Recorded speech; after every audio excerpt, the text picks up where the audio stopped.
په کابل کې د 4 میلیون امریکایي ډالرو په پانګونې سره د درملو د تولید فابریکې په معیاري توګه فعالیت پیل کړ. آسیانور د درملو تولیدي فابریکه له څو کلونو مخکې فعاله وه چې د هېواد د نورو تولیدي فابریکو په شان یې په ښه توګه درمل تولیدول. اوس مهال دغه تولیدي فابریکه د نویو او پرمختللو وسایلو او نوې ودانۍ په لرلو سره په معیاري توګه فعالیت پیل کړ. فابریکه تولیدی ادویه آسیانور عملا شما میبینید که با سرمایه گزاف تأسیس شده و در اینجا امروز فعالیت میکنه. تمام قوانین و مقرراتی که در یک تأسیس فابریکه در ممالک همسایه ما ضرورت است ما او را مطابق اداره FDA افغانستان یا درمل و خوړو اداره پر رهبری او د تخنیکی تیم هر ورځ هر شپه هر لحظه د همکارۍ نه مننه کوم چې د موږ سره د شروع د کار نه تننه پورې همکاري کړې، موږ ته تخنیکی تیمونه را تسلیم کړي.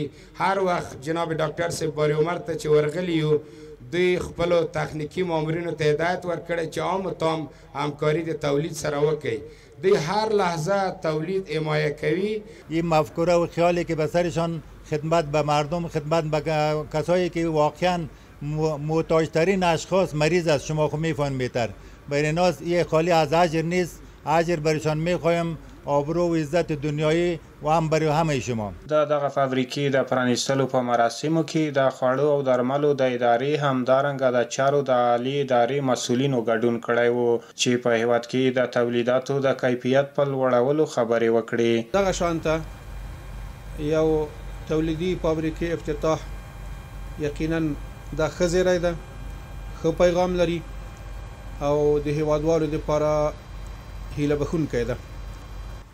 کوم وروڼه چې په صنعت کې مصروفه دي خپل کار باید معیاراتو ته برابر کړي، خپل کار په ملي او نړیوالو ستندردونو برابر کړي.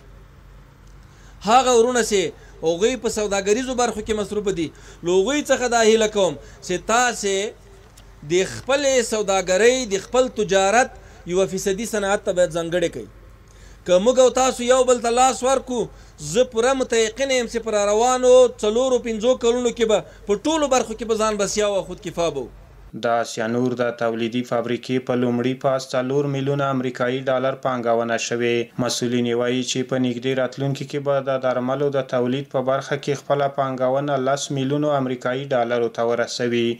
ما همیشه در همینجا سرمایه گذاری کردیم و 360 نفر عملا در فابریکه کار میکنه در سطح کشور و ما امیدوار هستیم با تشویق امارت اسلامی افغانستان و تشویق اداره محترم FDA افغانستان و به تشویق ارگانهای مربوطه تا ما بتوانیم تولید بهتره و خوبتره به هموطنان عزیز خود عرضه بکنیم.